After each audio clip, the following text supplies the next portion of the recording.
أعوذ بالله من الشيطان الرجيم. والله يدعو إلى دار السلام ويهدي من يشاء إلى صراط مستقيم.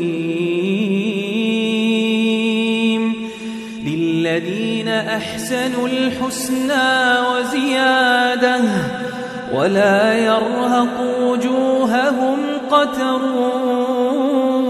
ولا ذلة أولئك